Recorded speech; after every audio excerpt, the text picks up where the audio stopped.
తెలంగాణ భవన్లో BRS working president KTR మాట్లాడుతున్నారు. ఇప్పుడు లైవ్ చూద్దాం.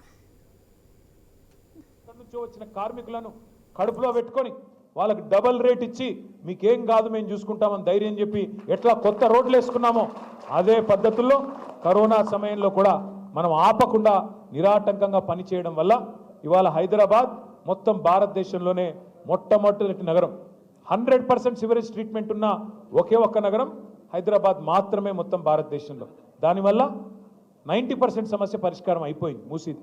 రెండో పని ఏం చేసినాం మనం?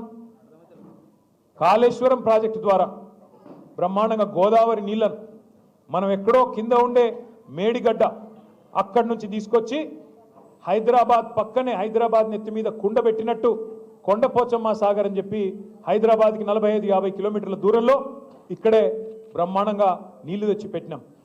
ఏమైంది దానివల్ల? హైదరాబాద్ అనేది 535 మీటర్ల మీద ఉంటుంది సముద్ర మట్టానికి.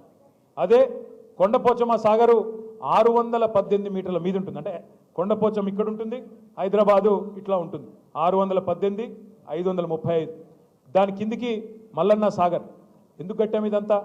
ఒకవైపు వ్యవసాయానికి నీళ్లు, సాగునీరు, ఇంకోవైపు హైదరాబాద్ మహానగరానికి, పట్టణాలకు, గ్రామాలకు తాగునీరు.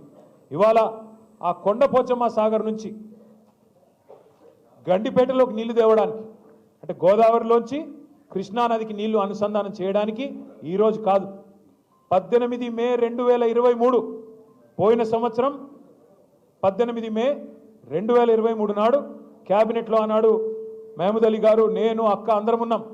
తీర్మానం పాస్ చేసినాం. 1100 కోట్ల రూపాయలతో గోదావరి నీళ్లు తెచ్చి గండిపేటలో పోస్తే ఆ గండిపేట గేట్లు ఎత్తితే చాలు, అటు ఎస్టీపీల నుంచి శుద్ధి చేసిన నీళ్ళు వస్తాయి మూసీలోకి. ఎప్పుడు కావాలంటే అప్పుడు బ్రహ్మాండంగా గండిపేట గేట్లు ఎత్తితే కిందికి ఉస్మాన్ సాగర్ నుంచి నీళ్లు, ఫ్రెష్ వాటర్ కిందికి వచ్చే విధంగా రూపకల్పన చేసినాం. ఏం జరుగుతుంది అప్పుడు?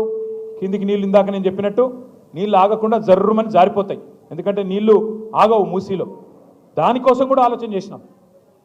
మూసీ మీద ఒకప్పుడు ఎప్పుడు నిజాం కట్టించిన పురాణా పూలు, నయా పూలు ఉండేది. చాదర్గాడ్ బ్రిడ్జు, పురాణా పూలు, నయా పూలు మీ అందరికీ కూడా తెలుసు. టిప్పుకాన్ బ్రిడ్జ్ ఇవన్నీ ఉంటాయి. మన ప్రభుత్వం వచ్చిన తర్వాత కేసీఆర్ గారి నాయకత్వంలో కొత్తగా మా వెంకటేష్ గారు ఒకసారి వచ్చి మూసారంబా అక్కడ ఊకే సమస్య అవుతున్నది, మనం మంజూరు చేయాలంటే మంజూరు చేసినాము.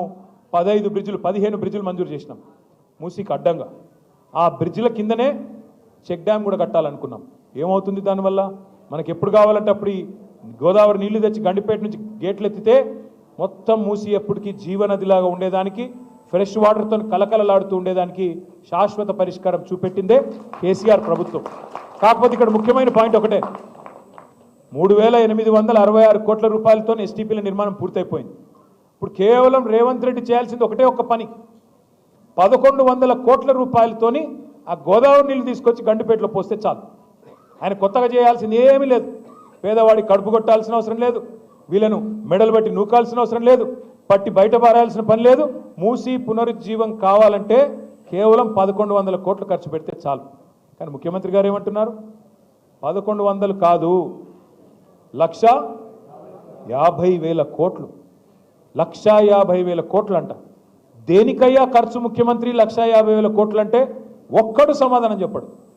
నేను ఇదే భవన్లో ఇక్కడనే ప్రెస్ మీట్ పెట్టి 1.5 అవర్ ప్రజెంటేషన్ ఇచ్చి బీఆర్ఎస్ గవర్నమెంట్ ఏం చేసింది, నువ్వేం చేస్తున్నావు, ఎందుకు 1,50,000 కోట్లతోని హైదరాబాద్ను ఆగం చేసే ప్రయత్నం చేస్తున్నావు అని అడిగితే ముఖ్యమంత్రి గారు, ఉప ముఖ్యమంత్రి గారు నా మీద ఒంటికాలతో లేచినారు.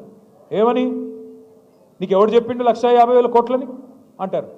నువ్వే చెప్తీవి కదా స్వామి అని వీడియో చూపెట్టి ముఖ్యమంత్రి చెప్పినాడు, నేను చెప్పింది కాదు. ఏప్రిల్లోనేమో రేవంత్ రెడ్డి 50,000 కోట్లతోని మూసి శుద్ధి అన్నాడు. తెల్లారో మర్నాడో మే నెలలో జూపల్లి కృష్ణారావు గారు పర్యాటక శాఖ మంత్రి 50,000 కోట్లు కాదు 70,000 కోట్లతోని మూసి అన్నాడు.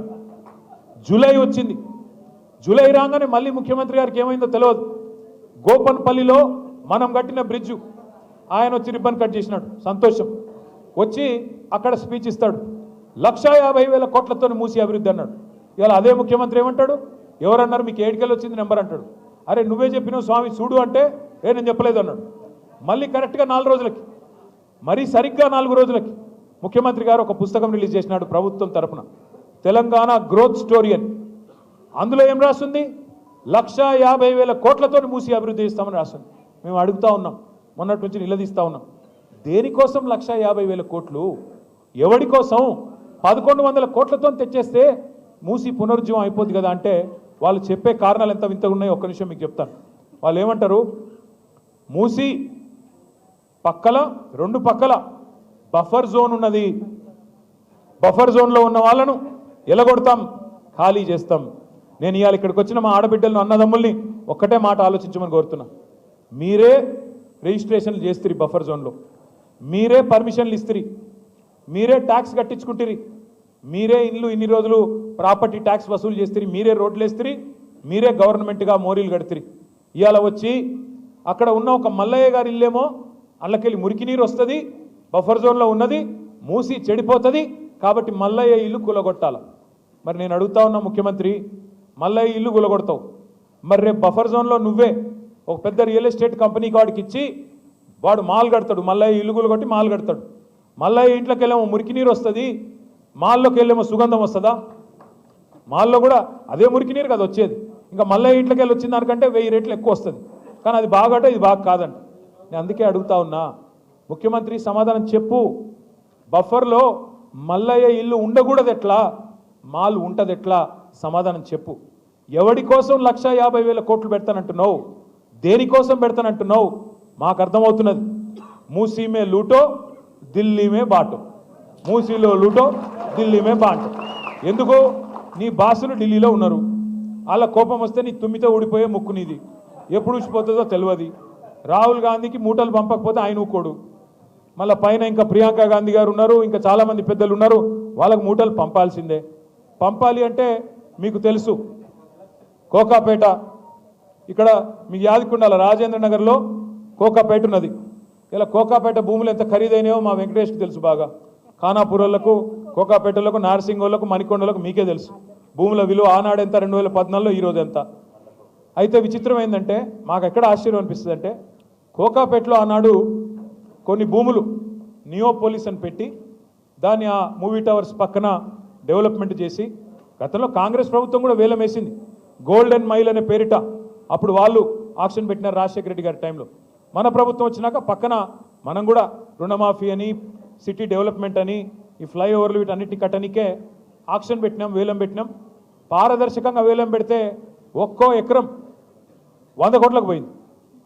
పోతే దానికి కూడా మమ్మల్ని తిట్టినాడు ఇదే రేవంత్ రెడ్డి. అన్నాడు, ఏమన్నాడు?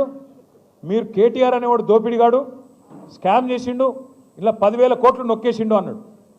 ఓఆర్ఆర్ ఉంది కదా, మీ రాజేంద్ర నగర్ మీకు వెళ్ళి పోతుంది కదా ఓఆర్ఆర్. దాన్ని ఏం చేసినాం మనము? 30 సంవత్సరాల కోసం ఒక ప్రైవేట్ వాడికి అప్పజెప్పినాం. అప్పజెప్పి 7,400 కోట్లు వాడిస్తే రాష్ట్ర ఖజానాకి మనం దాన్ని అభివృద్ధి సంక్షేమ కార్యక్రమాలకు వాడుకున్నాం. ఆ రోజు కూడా నా మీద ఆరోపణ చేసిండు రేవంత్ రెడ్డి, 1,00,000 కోట్లు రావాలి మనకి ఓఆర్ఆర్లో, వీళ్ళు అడ్డికి పావుషేర్ అమ్ముకున్నారన్నాడు. నేను ఇవాళ రేవంత్ రెడ్డి గారిని ఒకటే అడుగుతా ఉన్నా, అయ్యా ఆనాడు అపోజిషన్లో ఉన్నప్పుడేమో మాట్లాడుతుంది, ఓఆర్ఆర్ 1,00,000 కోట్లు రావాలా అంటివి, మళ్ళీ ఇవాళ నువ్వే మున్సిపల్ మంత్రివి, తెచ్చి చూపెట్టు. నేను వద్దన్నానా? క్యాన్సిల్ చేయి, ఓఆర్ఆర్ టెండర్ క్యాన్సిల్ చేయి. నేను తప్పు చేసిన రుజువు చేయి. నేను వద్దన్నానా? నేను తప్పు చేస్తే నువ్వు శిక్షించు, వద్దనట్లేదు. అట్లాగే నువ్వే అంటివి కదా, కోకాపేట భూముల స్కామ్లో నేనేదో డబ్బులు దొబ్బినాను, మరి నువ్వెందుకు అమ్ముతున్నావు ఇవాళ భూములు? నేను చేసిన తప్పే అయితే, నేను అందులో స్కామ్ చేసిన మాట వాస్తవమే అయితే, నువ్వు ఆ రోజు వాగిన వాగుడులో అర్థం ఉంటే ఇవాళ ఎందుకు చర్యలు లేవు? ఎందుకు నువ్వు దాని మీద ఎంక్వైరీ చేయట్లేదు అని అడుగుతా ఉన్నా. ఎందుకు వాటిని రద్దు చేయట్లేదు? ఆ రోజు అల్లం అనేది ఇవాళ బెల్లమైందా నీకు? నేను అడుగుతా ఉన్నా. మీరు దయచేసి ఆలోచించండి. ఎవడి కోసం మూసి అంటే ఇక దీనికి మళ్ళీ అందమైన కవరు.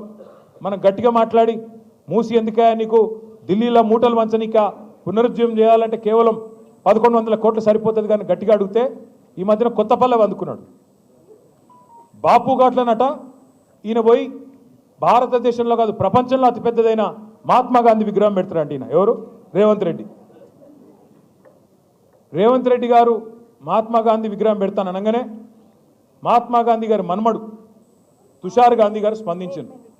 మహాత్మా గాంధీకి ఇవన్నీ ఇష్టం ఉండవురా ఆయన, ఆయన చాలా మంచోడు, ఆయన ఎన్నడూ ఆయన విగ్రహాలు ప్రపంచంలో పెద్ద విగ్రహాలు 1,000 కోట్ల విగ్రహాలు పెట్టాలని నేను కోరుకోలేదు, వాటిని పేదవాళ్ళ కోసం వాడు స్వామి, నువ్వు పెట్టుకొని ఆయన చెప్పినాడు.